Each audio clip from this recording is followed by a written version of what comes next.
Ibn Battuta est né à Tanger, au Maroc, en 1304. C'était un jeune homme brillant avec une soif de connaissance. Sa famille était composée de savants islamiques. Il a suivi cette voie. Il a étudié le droit et la religion. En 1325, à l'âge de 21 ans, il a décidé d'accomplir le Hajj. C'est le pèlerinage à la Mecque. Tous les musulmans doivent le faire une fois dans leur vie. Ibn Battuta quitta Tanger seul.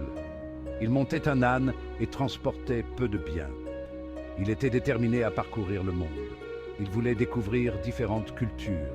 Il voulait également diffuser les enseignements de l'islam. Le voyage d'Ibn Battuta n'était pas seulement physique. C'était aussi une quête spirituelle. Il a fait face à de nombreux dangers. Il a enduré des conditions difficiles. À travers tout cela, sa foi l'a soutenu.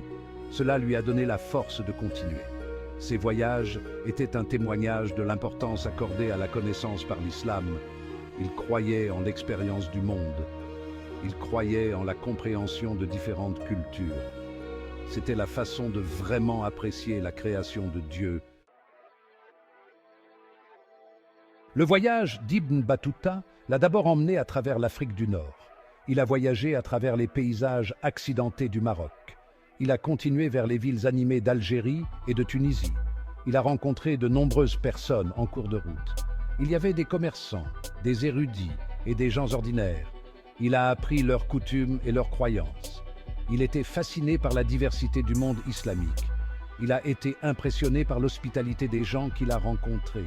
Il atteignit le Caire, en Égypte, un centre majeur de l'apprentissage islamique. Il y passa plusieurs mois. Il a étudié à la célèbre mosquée Al-Azhar. Il a rencontré des érudits et des dirigeants. Il a ensuite rejoint une caravane en direction de la Mecque. Il a traversé le désert d'Arabie. Il a fait face à une chaleur torride et à des tempêtes de sable.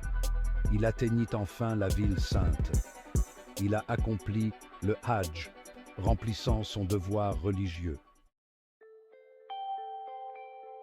Après la Mecque, Ibn Battuta a poursuivi ses voyages. Il a voyagé vers l'Est. Il a exploré les terres du Moyen-Orient. Il a visité Jérusalem, Damas et Bagdad. Il a été émerveillé par leur beauté et leur histoire. Il s'est ensuite aventuré en Asie centrale. Il a traversé de vastes steppes et des montagnes imposantes. Il a rencontré des tribus nomades et des villes anciennes. Il a même voyagé aussi loin au nord que la Volga dans la Russie actuelle.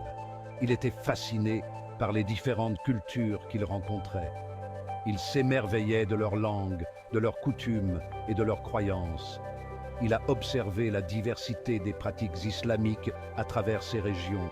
Il a appris le bouddhisme et l'hindouisme. Il a consigné ses observations en détail. Il a écrit sur les gens qu'il a rencontrés, la nourriture qu'il a mangée et les vêtements que les gens portaient.